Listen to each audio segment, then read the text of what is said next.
السلام عليكم. اعتذار الشيخ عثمان الخميس ده في درس لكتير من الناس، المؤيدين ليه والمعارضين، المحبين ليه والكارهين كمان. اولا بالنسبه للمحبين للشيخ والمؤيدين ليه ما ينفعش امشي وراه كده وما فكرش وكأن الشيخ لا يخطئ. وسبحان الله الشيخ طلع ورد وقال ان الكلام اللي اتقال كان غلط. صحيح، يعني نتعامل معاهم بالعدل. صحيح، بس الكلمه اللي قلتها انه يجب القضاء عليهم هذه والله انا ما قلت لي قبل التصوير لحظه انفعال صراحه. لا ما اذكرها، لا ما اذكرها. سبحان انا الله. ما اذكر اني قلتها، ولما كلمني واحد قال انت قلت لا ما قلت سبحان هذا الله. الكلام.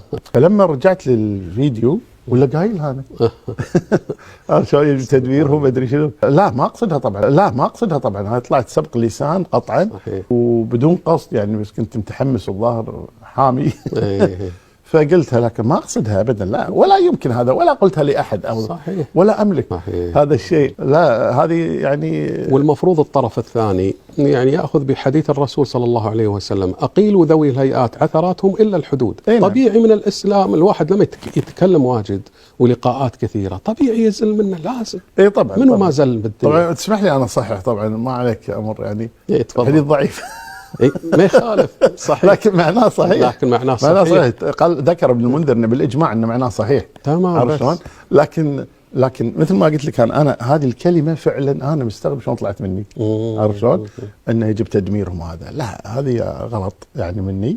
لكن ما كانت مقصوده يعني، سبق لي انا حتى يوم قالوا لي ما قلتها انكرت اني قلتها، ما اعرف اني قلتها لما شفت الفيديو ولا فعلا قايلها، لكن عسى الله يغفر لنا. والناس اللي كارهين طلعوا وشتموا الشيخ على طول وكأنهم ما صدقوا، حتى ما التمسوش ليه اي عذر، بس هو كان اي كلام وسرعه في الكلام علشان يوقع الشيخ. طب الشيخ اعتذر، هتقول ايه دلوقتي بقى؟ وكان في نوع حكيم شويه طلع وقال ان الشيخ اخطأ ودي ما فيهاش مشكله بالنسبه لاي بشر، لان كل يؤخذ منه ويرد إلا النبي صلى الله عليه وسلم. ومع ذلك لا ننكر فضل الشيخ وجهده في الدعوة وخدمته لدين ربنا سبحانه وتعالى. ده غير ان خطأ الشيخ عثمان الخميس ما كانش في شيء معلوم من الدين بالضرورة، علشان بعض الناس تعمل عليه الهجمة الغريبة دي. ونصيحة لكتير من الناس: لازم نفرق بين عثرات أهل العلم وبين مصايب أهل البدع، لأن المعاملة بتختلف بين الاتنين. عمري ما هعامل عالم أخطأ في مسألة زي واحد مبتدع وعمال كل يوم يعمل لي مصايب. فجزاك الله خيرا فضيلة الشيخ. وفي النهاية بفكر الناس بالدعاء لشيخنا الحبيب فضيلة الشيخ أبو إسحاق الحويني، واشوفكم على خير إن شاء الله الفيديو الجاي.